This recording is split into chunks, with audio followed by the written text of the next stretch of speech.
We got. Yeah, we just bring Arthur on the 6 o'clock hour. But I have to go on a cruise. Will you come in and sit in for me on the show? I told you when Jerry likes you. When Geraldo went on the cruise. Jerry hopes I have a massive coronary so he can bring Arthur Aidala on the show. I really do. God forbid. God forbid. Geraldo's wife took him on the Disney cruise for, I think it was his 70th birthday. Oh, Lord.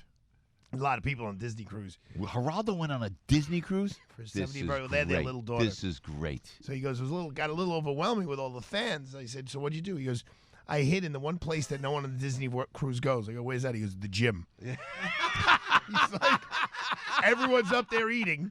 He goes, I brought my newspapers, I brought everything, I put it on the stationary bike. Great. He goes, there's no one in the gym on a Disney cruise. They're all at the bellying up to the buffet. At the end of the week, Geraldo, you look ripped. In the Hamptons, he was there. We had a great chat. I walked over to that with him. I know. You saw my wife. You saw my father-in-law. Yes, I do. I did. That's right. They came over. Ring the bell. Okay. Good morning, Joe. Good morning. That's right, because it all revolves around the Idalas. Forgive me. I should know that.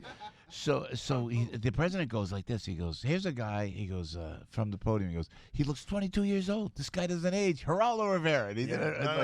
It was great. As you do, I heard you the other day talking about getting in one of your quick workouts, your little 15-minute workouts. That's it.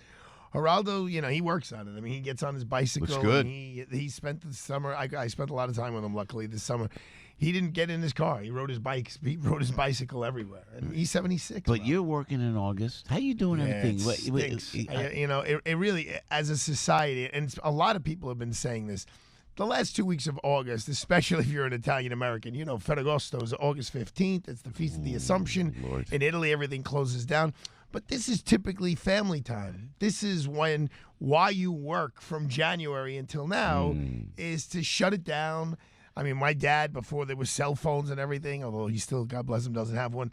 This is when you went on vacation, where this is when you just enjoyed each other's company and enjoyed life. Maybe you slept a little late, maybe you ate a little much. It is not that way in 2019. I mean, it's you can't. Yeah. You just can't get away from it. And it's not just me. I mean, I got a text from a guy who I referred a case to, and he's like, I remember when August was August. Yeah. Oh, very good. Very well said. And I don't know I don't know where we're going as a society. Like always being on the treadmill. We'll get to the issues. I started on Memorial Day. I remember I had little Charlie, and then I really concentrated on Father's Day, birthday, and I knew that the summer would get away. So I early on. Did you go to Italy early on this year? Yeah, for 4 days. Yeah, but that's all right. That's all right. I'm not complaining, but it was a 4-day. I usually go. I mean, I know this sounds very.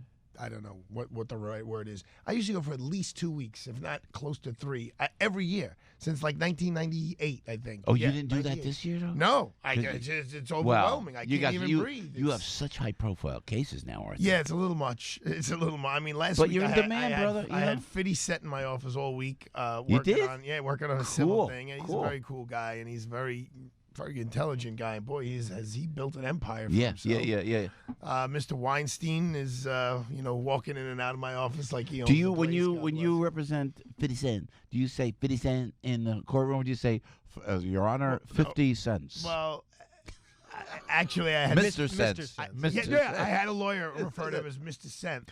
It was a white female older woman. She's like, Mr. Cent, I'd like to ask you. I'm like, Mr. Cent. Okay. May I call you 50? I mean, his name is Curtis Jackson, so we actually call him Curtis a lot. Very smart man is right, man. Well, empire. I've been dealing with your friend, Avi, Professor Dershowitz. He's fantastic. I mean, he's, besides being a brilliant lawyer and we tell him how guy, honored we are that he calls our show, and he doesn't call the other shows, and he calls our show. And thank you. I'm sure you put a good word. He's great on the show, and he's great. Well, you guys let him do his thing. Absolutely, because I can't stand anymore. And with the Mueller probe the way it is, you see, witch hunts are just now it's the way people operate law enforcement. You go into the Mueller probe. How much more embarrassing is the Mueller probe? How much more embarrassing was Robert Mueller up there doddering like that? Yet you think that they don't stop. These things stop. Well, it's because you grab it on the end of the dog's tail, and it didn't lead where they wanted it to lead. But Dershowitz, let me just say this, has been a spectacular client. I mean, I'm representing him in a case where he's getting sued for defamation for something he said, and people, I think, would be surprised of a man of his intellect.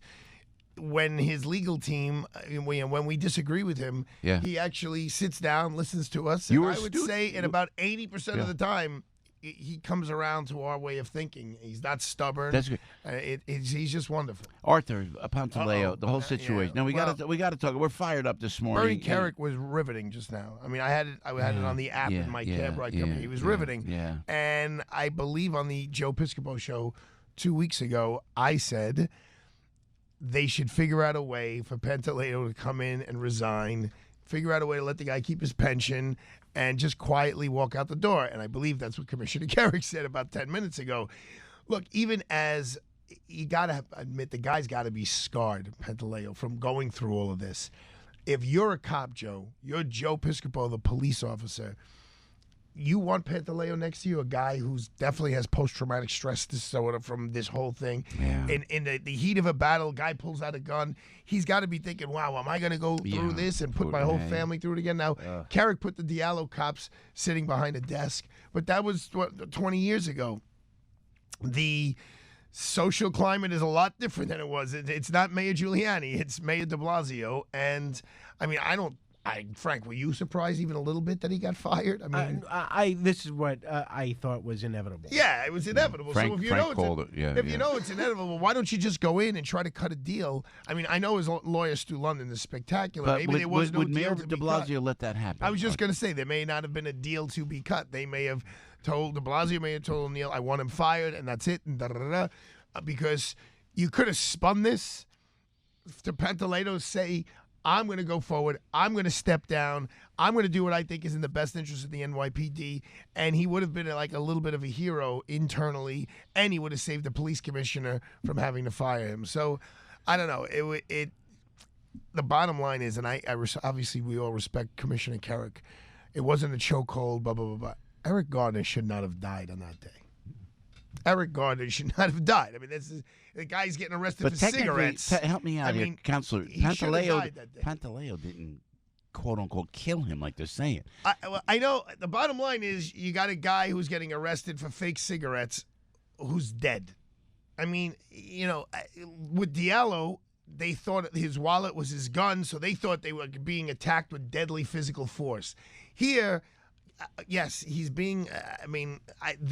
There had to be a better way than Garner dying. I mean, when you look at the family of the guy, and Al, I heard what you said, it was his 34th arrest, 35th arrest. He knows the drill. He's supposed to get on his knees. He's supposed to put his hands behind his back. Go to jail. Correct. Go to jail. However, he's alive. Correct. But he still shouldn't be dead. Not No, in the United I States agree of with you, America, but not in New York, not in Staten Island. Arthur, But people forget the first part of the video when Garner says to the cops, I ain't going. I'm not going. Right, It stops today. Correct. That's where he dies. Right there. He set himself on the path to die. Plain and simple. But I would just like to say, Al, I would like to think, and I do think, that in New York we're better than that. So if someone's an ass and is a fool and is 100% wrong, they don't wind up dead. I think we're better than that. Arthur Aidala with Joe on the show. Stay with us if you would, Arthur. We always appreciate it. Apparently, I don't have court until 9, Joe. I love that you go right to court from here. Is this your warm-up kind of thing? Yeah, kind of. No. If I can handle Piscopo, I can handle any judge in the city. Apparently, Officer Pantaleo is filing an Article 78 lawsuit in the hopes of getting his job back. What is? Well, that means so. Basically, what he's doing is he's going to a judge. He's going to the court, and it's a very complicated process. But he's going to overrule the police commissioner. He's going to a judge to say, "No, Mr. Police Commissioner, you're wrong. We're not firing him. We're putting him back in." So they're keeping this alive. Yeah. Again, I don't think it's in the best interest of the city, and quite frankly, I don't think it's in the best interest of this individual, of this particular police officer.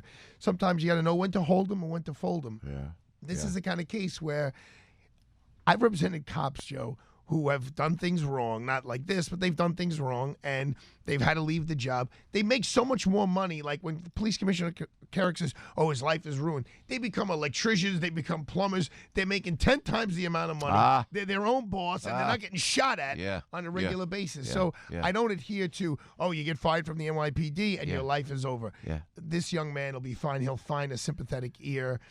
Just don't call him Fredo. You know what though? Like you just to close this up before we move on for a second is the Commissioner O'Neill. Everybody, maybe something was worked out. Maybe there was the minefield was Mayor De Blasio. I don't know that, like you said, and like Commissioner Kirk said, and people saying they could have probably worked something out that was amicable for everyone. And it would have been in the best interest of the city. And we don't know that didn't happen. Well, no, we don't know that it didn't happen. You're right. We don't know that there were not efforts to make that happen. But if everyone is acting in the best interest of New York, meaning Mayor De Blasio and the police commissioner and Pantaleo and his lawyers, this should have been figured out. I just can't stand that they're going after some of the papers. Jimmy O'Neill. This guy's a great I agree cop. with you. And he's great a cop's commissioner. Cop, and great guy. He's a great public speaker. I'm very fond of him. He's between a rock and a hard place with this situation. But again, I don't think there was really a choice. I mean, the choice, I guess, could have been with character. They said, "I'm not firing him, but he'll never have a gun again, and he's going to basically be a secretary." You at John Catsimatidis, the PAL luncheon where they were honoring Commissioner O'Neill, and you made a question. You said, "I heard you on the Joe Piscopo show," which led Commissioner O'Neill to say, "You know, Joe, thank you for having such a great show. You were great at that. Thank you, Joe. You do have a great show. I listened to your show. Before we go, can I thank a sponsor of yours? Can I thank the people at Rhino Shield? Yeah, man. They just finished my house. It is beautiful, and I'm not getting paid to do this. It's beautiful. I had a party at my house.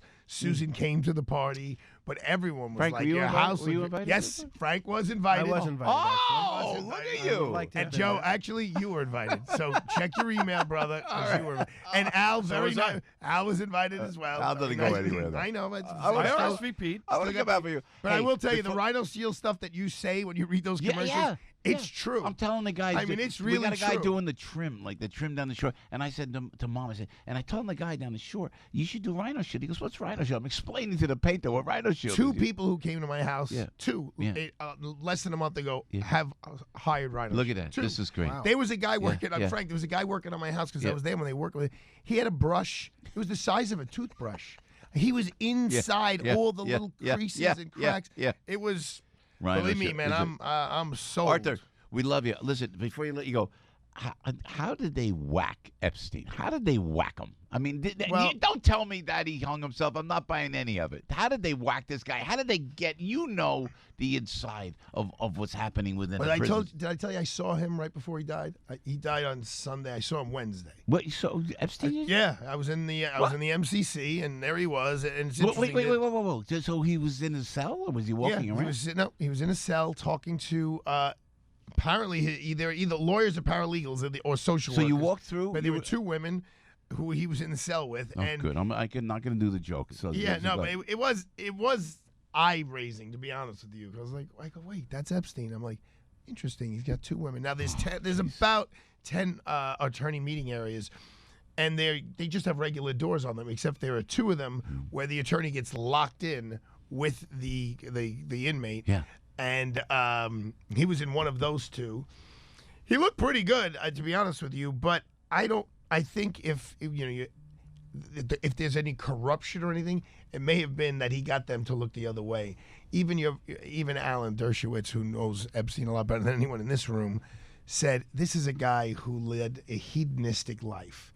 He went where he wanted, when he wanted, ate, drank. He wasn't going to sleep on no 3-inch mattress in the MCC and eat. You know what the big thing to eat is in the MCC? What? Mackerel. Cans of mackerel.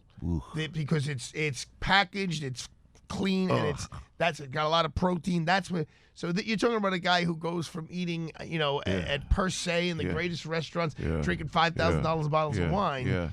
And his attorneys say he said he was optimistic about his chances of double jeopardy, meaning he already pled, he already had an agreement in Florida with the feds. How could they recharge him here? Right.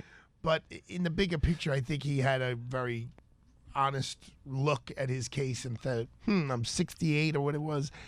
I'm not leaving here or a place like this. And he didn't look in disarray or disoriented when I saw you saw him. Not at all. His hair was properly, he coiffed? Coiffed. Coiffed. Yeah, Okay, I yeah. wasn't sure if it was a coif or a Well, coif. you shave your head, so how would you know? I'm would not you a know big, a word big like hair that? guy. But yeah, Just put Arthur Aidala, and also he's speckled. You love to your beautiful mom and dad and sister and wife. Joe, what would you have done? And I saw Mrs. Aidala. We at They said they had a blast. At the we had Trump a great. thing. They were so nice. Yeah, your wife They is really so nice. enjoyed it. They And said you're- Kimberly Guilfoyle was very good. Yeah, very. Don Jr. It, was it, very it was good. nice. It was good. We're in a good spot. I just wish everybody could celebrate it and be nice. But What would you have done if you were Cuomo? what was You're with little Charlie, and some schmuck comes over to you. I and have gets to in your tell you, face. and I'm the only one. Because And Geraldo goes, I would have just punched the guy. Well, right in the I face. first of all, I didn't know Chris had the chutzpah, and I'm using a nicer word. I didn't know Chris had the chutzpah. And second of all, I understood the upset. It was rude to say that, and if you're not Italian, to call somebody that, it's a racial slur. People were disagreeing with me like that, but It's an insult. Yeah. It's an insult. I don't And know you're if with it's a your racial family. slur. I mean, you rattled off a bunch of racial slurs on the radio in the earlier hour. I was like, okay. It's whatever. It's a complicated subject matter. yeah, And I think if yeah. Chris was in work mode, Yeah. if he was in Manhattan walking around in a suit, he would have just blown it Yeah, off. good point. But I think Good he's, point. He's in Good shorts point. and a T-shirt, and maybe he Arthur. listened to Al's beer cast and had a couple of beers. Stay tuned for Arthur Aidala. He's going to be sitting in. When I go on, I have to go on the Media Research Center cruise. I'm going to work that. We have speaking engagements there. Arthur's going to be here the whole week. He's going to postpone all his cases, and he's going to be with Frank and Al. It's As going to long be as great. Frank and Al say it's all going to right. be great radio. All right. We love you, man, and Love to you the too, family. Joe. And really, Thank you, my all brother. of you guys, because every morning I walk into the bathroom and I say, "Hey Google, put on AM 970 The Answer." Hey, my And man, you Arthur wake me up Aidala every right day there, and baby. you got a tremendous fan base here in New York. We love you, Arthur. Thank you so much. God bless America. There it is, my brother. And Al Gattulo, God bless you, too. He's got the headline.